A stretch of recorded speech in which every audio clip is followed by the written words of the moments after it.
Сәлеметсіздер, өздеріңіз азық-түлік жайынан шертіліп жатқан әңгімеміздің жалғасында минерал заттардың басты өкілі болған тұз жөнінде сөйлейік. Бір аудында сұрауы бар демекші, тұздың да сұрауы болады. Енді тұз былай жатқанда адам организмінде қан қысымының, бездердің, лимфалардың, адам жасушаларының, клеткаларының аралық сұйықтығының тұрақтылығын қамтамасыз ететін қышқыл мен сілтінің тепе-теңдігін ұстауда маңызды рөл атқаратын қажетті зат. Яғни бұны ғылыми тілде хлор натрий деп атайды. Ал енді осы натрий иондары әдетте жүйке жасушаларында электр импульсының пайда болу және қызмет атқару үшін жасушалардың сыртындағы және ішіндегі көптеген ферменттердің ойдағыдай жұмыс істеу үшін қажет. Былайша айтқанда адам денесінде де химиялық реакция, электролиздену және басқа деген секілді жайттар жүріп жатады. Енді олардың қоректік заттардың, соның ішінде мына глюкозалардың, амин қышқылдарының және асқазан, асшек қаптары, қабығы былайша айтқанда арқылы қанға, содан ары қарата басқыш бойынша мына ткандарымызға өтумен біздің денеміздің қажетін қанағаттандырып отырады. Былайша айтқанда тұз адам денесінде сұйықтықтың тепе-теңдігін сақтап тұрды, су ұстап тұрды, төтенше маңызды қажет. Тұз болмаса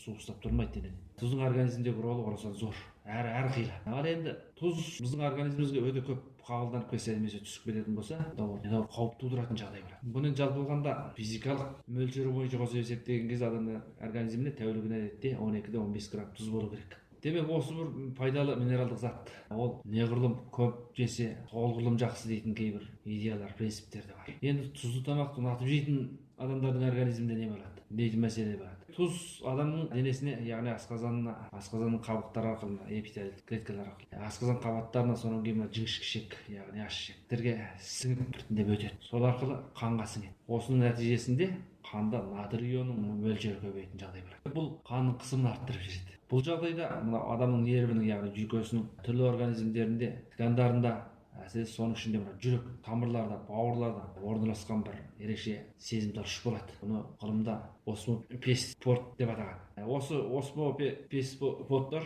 ерекше мидағы жүйкенің, яғни жасушалардың, клеткалардың қозуын, кейбір қарама-қарсылық, яғни антипод гормондардың синтезделуін күшейтеді. Демек ол мидың қосымша бөлігі, без, артқы ми, яғни без бөліктерінде рөл атқарады. Сөйтіп қанның ағысы әдетте осы тұздың әсерінен бар бөгетке ұшырайды. Бөгетке ұшырау, былайша айтқанда гормондардың әрекетінен бүйректің каналдарында, яғни түтікшелерінде бастапқы мезгілде несеппен суды кері қайтаратын, яғни кері қарай сіңіретін жағдай пайда болады.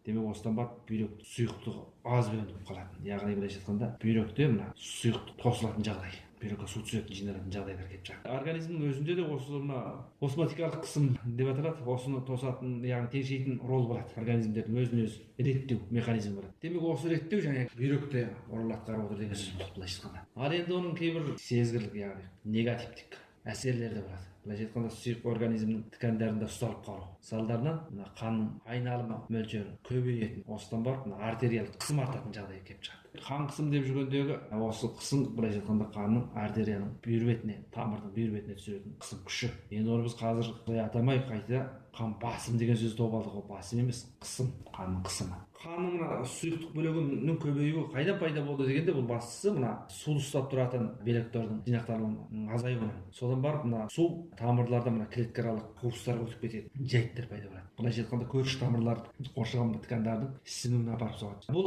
олардың қоректенуін сөзсіз бұзып шығады. Сөйтіп ең ақырында қайтеді дегенде организмдердің атқаратын қызметі кері әсерге ұшырайды, зиян тигізеді. Былайша айтқанда біз былай айтайық, егерде тамақпен бірге артық тұз түсті дейік біздің денемізге, яғни барды дейік. Бір рет түссе ғой, екі рет түссе, оны организм анда-санда болған жағдай болғаннан кейін организмнің өзінің механизмдері, яғни геомеханикалық организм әрекеттері арқылы оны ретке салу мүмкін. Организм былайша айтқанда артериялық сұйықтықтың көбеюіне қарсы төтеп беруі мүмкін. Былайша айтқанда артериялық қысым көбейген кезде ішек жолдарының тартылатын кейбір күшті заттардың организмнің қызметінде кейбір күрт өзгерістер, яғни азаюлар пайда болуы мүмкін. Сөйтіп организм артық тұзды ауырсынбастан, былайша айтқанда ауыртпалығына үйрене бастауы мүмкін. Осыдан барып артериялық қысым нормалға түсіп тұруы мүмкін, және газда бір жыл артық кетіп қалған жағдайда осындай болуы мүмкін. Алайда тамақпен бірге сіз тұзды көп мөлшерде тұтынсаңыз, ұзақ уақыт тұтынсаңыз, мұнда бұл тұзды көп мөлшерде тұтыну нәтижесінде организм механизмдерінің артериялық қысымы жиі артуға тап барады. Былайша айтқанда қан мен клетканың аралық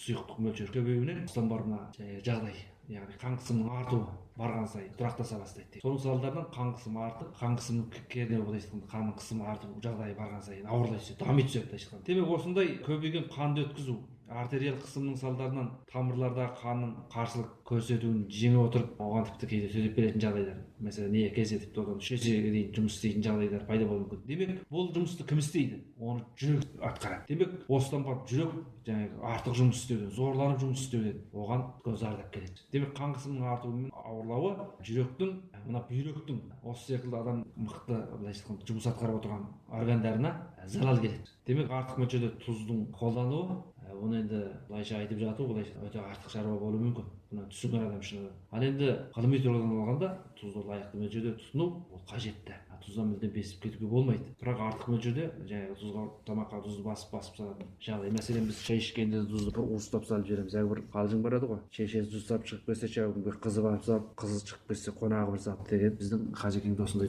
жағдайдан қалжыңға айландырған болуы. Дегенмен біз осыны айтып отырсақ та ас тұзсыз жағдай қиын. Былайша айтқанда астың дәмін келтіретін тұз дейміз. Демек ас тұзының дәмін келтіру ғана болып қалмаса, бұл организмдегі жаңа жоғарыда айттық, суды ұстау тұруға көмектеседі. Оның кейін асқазан қышқылдарының пайда болуы үшін қажетті материалдардың бірі осы тұз. Ол тұз қышқылының арқасында, осы тұз қышқылының арқасында тамақты біз жақсы қорытамыз. Сонымен бірге зиянды микробтарды өлтіріп отырады. Тұздың былайша айтқанда микробтарды өлтіру дезинфекциялау құралы төтенше күшті дегенші. Өнеркәсіпте де тұз істетіледі. Өзіміздің күнделікті тұрмысымызда тұз істетіледі. Мәселен біз сары майды тұздап сақтаймыз. Өнеркәсіпте де дәл осындай тұздап сақтау, ашыту орындарында мәселен көкөністерді сүрлеу, және мынау еттерді сақтау, балықтарды сақтау, тұздалған азықтарды сақтау, мәселен кейбір мына консерваланған. Оның кейін мына вакуумдық тұздар. Осында оның істетілетін ролы төтенше қажет. Тұз болмаса ол нәрсе 1 минутта 1 секундта тұрмайды. Сондықтан біз тұздың пайдалы жағын білумен бірге, оның залалы жақтарын да жұмыста шектеу, лайығымен пайдалану жақтарын білуіміз керек. Сабағымыз осыраға дейін.